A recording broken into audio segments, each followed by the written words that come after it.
What makes you want to think otherworldly thoughts and what makes this feel so mundane is the thing that we've been touching all day here today. And it's the difference between taking where you are and trying to make improvement about it and just dreaming bigger, just going to the place where the path is already clear.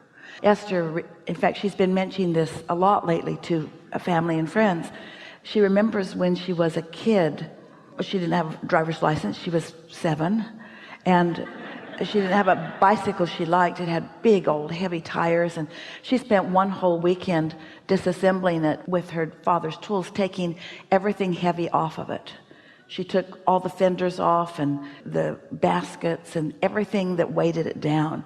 She took it off because it was just a really heavy bicycle with big tires. It was still heavy. So Esther was walking nearly everywhere, and she felt that incredible impatience about just wanting to be somewhere, but she just had to put one foot in front of the other in order to get there. And it's the way physicality sometimes feels to you if you are not allowing the energy that creates worlds to accomplish some things. You're trying way too hard.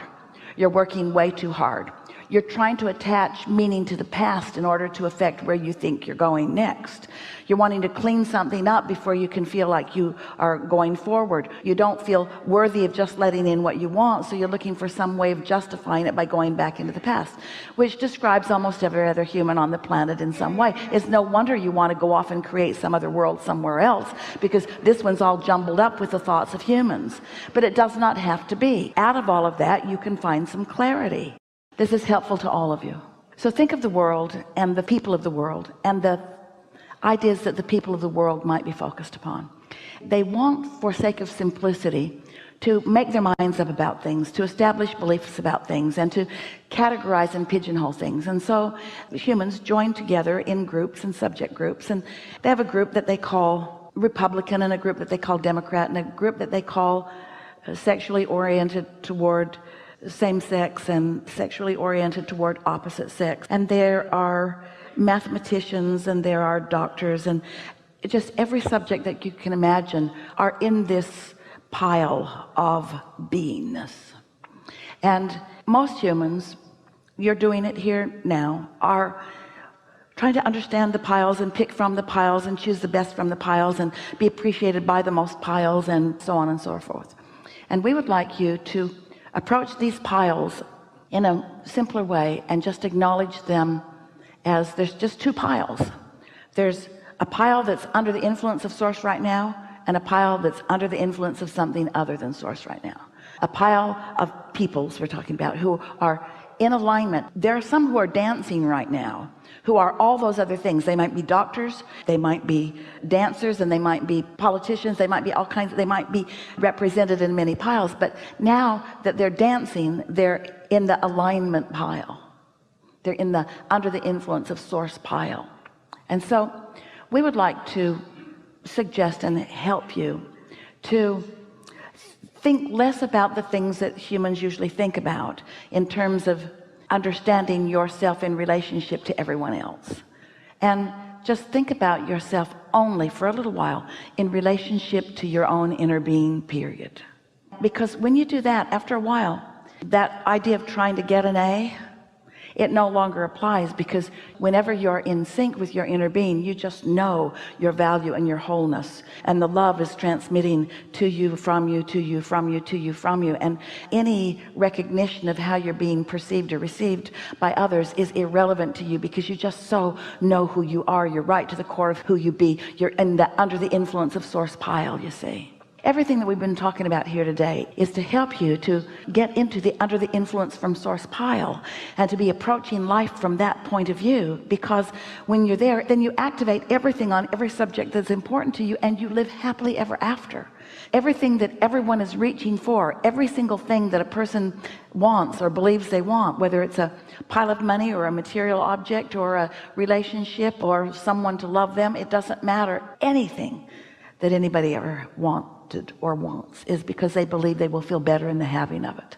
And so our entire conversation today is about just finding some subject in which it's easy for you to feel good, and that is your work.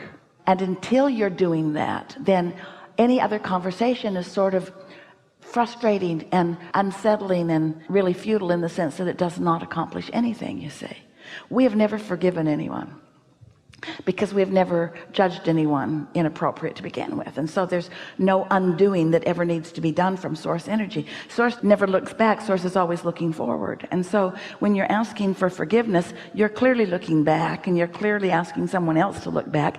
But the most important thing to know is that you are not under the influence of source pile in that moment. The departure from that makes everything else dim by comparison. It's sort of like spinning in your own juices, or spinning your wheels, or just going through the motions of life and never really getting to where you want to be. Well, you've already launched the rockets, and your vortex is full of all the things you want, and you have a whole cadre of non-physical friends all lined up, focused with you, and all you have to do is find a way to get yourself in the vibrational vicinity of all of that, where all of that lights up for you. But you are like so many people, you're so much in your head that energy is not moving. And so if you can find a subject that's easy to feel light about, you see, you're feeling defensive, and we get that, and you're feeling on the spot, you're right here in front of a lot of people, but you represent the way so many people feel. You're not an anomaly in this room. Almost everybody in this room has desires and beliefs, and their beliefs are keeping them from their desires, and they don't know what to do about it. And somebody can talk all day long about, well, just focus on the desire, focus on the desire, but the desire is not what has your attention. Life and the reality that you think you are living is what's got your attention, and you're so wrapped up in what is that you're not moving to what could be. And you're helping us make that point in a really strong way. You feel stuck because you are stuck. You're energetically stuck because your awareness is so much on what is. But it doesn't have to be that way. It would be so easy for you to have a sort of vibrational breakthrough just by finding one thing. But you know what's tripping you up? It doesn't feel to most people that the efficient way to solve all of these problems is to ignore them. It doesn't feel to most people like the efficient way, because most people don't get it, that all these problems on this end of the stick represent all these solutions on this end of the stick. The practical mind says, I do this and I get this result from this thing that I have done. That's what the practical mind says. But that practical mind also considers so many things that for every step that way, you take a step that way. A practical mind is that really objective mind that goes this way and this way and this way and this way and this way and this way and this way and this way and this way and this way, where if you can leave your practicality behind and just dream something a little bit and not need the evidence to show itself to you so fast, then two things would happen. Things would start moving. You'd feel more elated. You would lose your sense of impatience. That's the thing. You would lose your sense of impatience, and that sense of impatience must be gone and must be replaced by a sense of optimism and forward motion for you to be getting where you think you want to go, or for you to be having fun along the way to where you're going.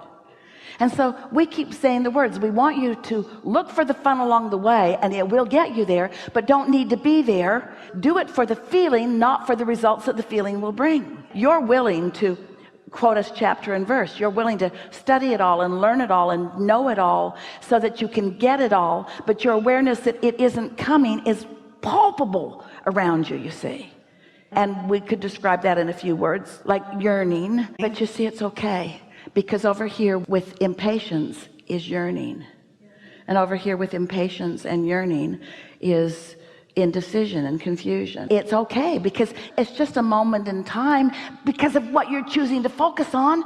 The whole conversation that we're having today is about, here I am, I'm in a physical body, and I have a point of attraction, and my point of attraction is everything, and my point of attraction is based upon how I feel. But I've been oriented into this world, and I've been taught that perfection is a good thing. It's not only not a good thing, it's an impossible thing, because if you could ever be perfect, you'd be done, and then there'd be no reason for contrast and so forth. So here I am in this physical world, and I want to be of value. I want to be an uplifter. I want to help other people. But in order to do that, I have to be a vibrational match to who I am. And who I am does not give any attention to how others are relating to me. How you feel is only about your relationship between you and your own inner being.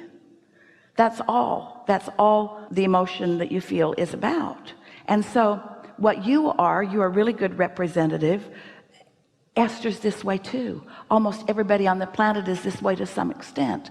Esther has a friend, they talk all the time, and her friend says, I feel like I give myself away all the time because it's easier for me to figure out what others want or what they need from me or what I could do. We started with this conversation here this morning, and so I just keep giving myself to them rather than finding vibrational alignment with who I really am and allowing who I really am to then give endless energies in endless moments in time that open up. And so there's just a little reorientation that we're wanting to help you accomplish. We said earlier that there are reasons that we ask people to come up here. We've never felt a stronger desire from anyone ever. Your desire to be of value is immeasurable, and your willingness to do whatever it takes is too. We just, with your permission and not, wanted to let you be an example of so many people that are in this room, where trying too hard is an indication that you're not in your vortex, and caring what other people think is an indication that you're not in alignment with who you really are. The whole point that we've been wanting to make all day today is that if you can just shift that one thing, everything shifts with it. But if you don't shift that one thing, then you have an endless life of trying to fix this. Your whole life is spent putting out brush fires, eking forward, and then trying to make things out of nothing. Trying to make things out of nothing when the entire universe is there ready to yield to you the allness that you want. You're not here to make do with what is. You're here to create things that most of the world thinks are impossible to create. But you're so needing and wanting to get the impossibility thinkers out of your arena so that you can be a vibrational match to all the possibilities. Now we're getting somewhere, aren't we? Yeah. The shift feels big, but it is so simple to do. It's so simple to do. All it requires is letting all the stuff go that you've been hammering and pounding on and trying to get right, and just find something that makes you feel good when you do it, or makes you feel good when you think it and think it. That's all. It is so much easier.